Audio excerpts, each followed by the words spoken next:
கார்த்திகை தீபம் சீரியலில் வரக்கூடிய எபிசோடில் என்ன நடக்க போகுது அப்படின்றதா இந்த வீடியோவில் நம்ம பார்க்க போகிறோங்க. நம்ம சேனலை மறக்காமல் சப்ஸ்கிரைப் பண்ணிவிடுங்க. பக்கத்தில் பெல் ஐக்கான் இருக்கும், அதையும் ப்ரெஸ் பண்ணிடுங்க. வாங்க வீடியோக்குள்ளார போகலாம்.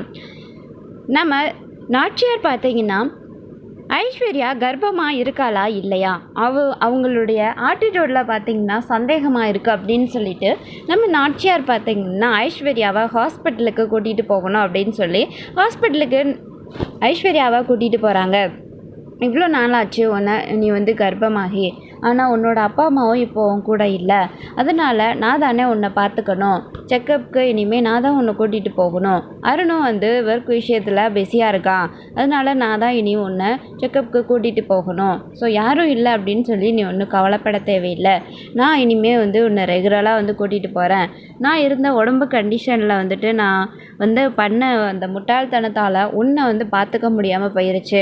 இப்போது உன்னை ஹாஸ்பிட்டலுக்கு கூட்டிகிட்டு போய் செக் பண்ணணும். ஸோ குழந்தை எப்படி இருக்குது அப்படின்னு சொல்லிட்டு ஐஸ்வர்யாவை கூட்டிகிட்டு போகிறாங்க.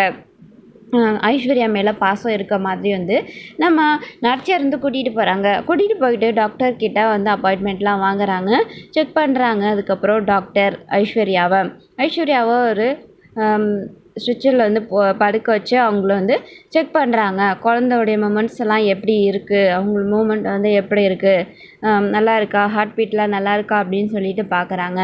ஸோ அவங்க பார்க்குறாங்க. பார்த்ததுக்கப்புறம் நீங்கள் இதுக்கு முன்னாடி எங்கே செக் பண்ணீங்க, உங்களுடைய ரிப்போர்ட்ஸ் எல்லாம் நான் இப்போ பார்க்கணுமே அப்படின்னு சொல்லி கேட்குறாங்க. அதுக்கப்புறம் ஐஸ்வர்யா முழிச்சுக்கிட்டு நின்றுக்கிட்டு இருக்காங்க. என்ன சொல்கிறதுனே தெரியல.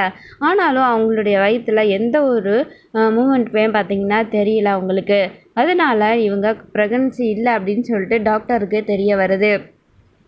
டாக்டருக்கு தெரிய வந்த உடனே அவங்க கேட்குறாங்க, ஏம்மா அவங்க வயிற்றில் குழந்தையே இல்லை, ஆனால் நீ கர்ப்பமாக இருக்கேன்னு சொல்லிட்டு செக்கப்புக்கு வந்திருக்க, என்ன சொல்கிற, என்ன ஆச்சு அப்படின்னு சொல்லி கேட்குறாங்க. அப்போது நீ என்ன உங்கள் வீட்டில் இருக்கவங்கள ஏமாற்றிக்கிட்டு இருக்கியா அப்படின்னு சொல்லி டாக்டர் கண்டுபிடிச்சிட்றாங்க. அதுக்கப்புறம் என்ன சொல்கிறதுன்னு தெரியாமல், ஆமாம் டாக்டர் நான் கர்ப்பமாக தான் இல்லை அப்படின்றாங்க. என்ன சொல்கிறதுன்னு தெரியாமல் உண்மையை டாக்டர்கிட்ட சொல்லிடுறாங்க.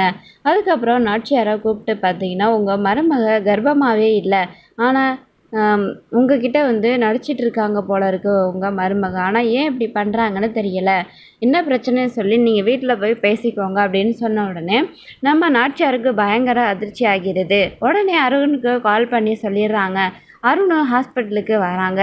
ஸோ இதுக்கு மேலே என்ன நடக்க போகுது, ஐஸ்வர்யா என்ன காரணம் சொல்லி இதிலேருந்து தப்பிக்க போகிறாங்க, இல்லை ஐஸ்வர்யா கர்ப்பம் இல்லை, வீட்டில் இருக்க எல்லாருமே ஏமாற்றிட்டு இருந்திருக்கா அப்படின்னு சொல்லிட்டு நம்ம ஐஸ்வர்யா எல்லாத்தையும் ஏமாத்தின விஷயம் நாச்சியாருக்கு தெரிய வரும். ஸோ இந்த நிலையில் நாச்சியார் நான் ஐஸ்வர்யா மேலே கோவப்பட்டு அவங்க பார்த்திங்கன்னா வீட்டை விட்டு துரத்திடுவாங்களா, இல்லை வேறு ஏதாவது நடக்குமா அப்படின்றது நம்ம பொறுத்திருந்து தான் பார்க்கணும்.